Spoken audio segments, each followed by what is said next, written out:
Students, you today's lecture of history.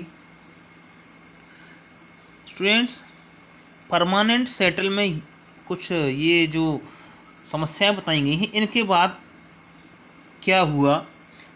19वीं शताब्दी की शुरुआत में कंपनी के बहुत सारे अधिकारी जो थे वो ये चाहते कि जो रेवेन्यू कलेक्शन लगान की वसूली है उसमें कुछ परिवर्तन लाया जाए, और चूँकि कंपनी को अपने खर्चे पूरे करने के लिए जो शासन के खर्चे थे और व्यापार के खर्चे थे वो बढ़ते जा रहे थे, उनको पूरा करने के लिए वो चाहते थे कि जो फिक्स रेवेन्यू है उसको ख़त्म किया जाए। नॉर्थ वेस्टर्न प्रोविंसेस जो बंगाल प्रेसिडेंसी में था, जो कि जिसका अधिकांश हिस्सा अब उत्तर प्रदेश में आता है, वहाँ एक ब्रिटिश थे हॉल्ट मैकेंजी। उन्होंने एक नया सिस्टम अपनाया जो कि 1822 में लागू हुआ। उनका मानना था कि गांव जो हैं वो उत्तर भारत के समाज के लिए एक बहुत महत्वपूर्ण संस्थान है, सामाजिक संस्थान है, उनको सुरक्षित संरक्षित करना जरूरी है। उनके डायरेक्शन में जो कलेक्टर्स थे वो गांव-गांव गए, उन्होंने ज़मीन का निरीक्षण किया, ज़मीन को नापा, उनके लोगों के रीति रिवाजों को देखा और अलग अलग लोगों के अधिकारों को जाना समझा, और फिर उसके बाद उन्होंने एक नया सिस्टम लागू किया। The estimate revenue of each plot within a village were added up to calculate the revenue that each mahal had to पे।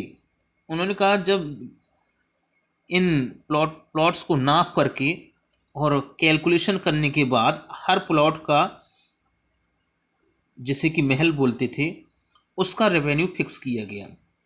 यानी कि this demand was to be revise periodically, और हर यानी कि लगभग एक साल में इसको हर बार बदला जाएगा, इन समय समय पर इसको चेंज करते रहेंगे, नॉट परमानेंटली फिक्स्ड। और ये पूरी तरह से परमानेंटली फिक्स नहीं थी। The charge of collect revenue, लगान वसूल करने का जो जिम्मा था वो कंपनी ने जमींदार से लेकर के गांव के मुखिया को दिया, और इस सिस्टम को महलवारी सिस्टम बोलते हैं। The Munro system, British territory जो साउथ इंडिया में थी, there was a similar move away from idea of permanent. वहाँ भी बदलाव की जरूरत थी। वहाँ जो नया सिस्टम लागू किया गया उसे रियोतवार सिस्टम या रियोतवार सिस्टम के नाम से जानते हैं। It was tried on a small scale, पहले से छोटे रूप में किया गया, कैप्टन अलेक्जेंडर रीड के नेतृत्व में, और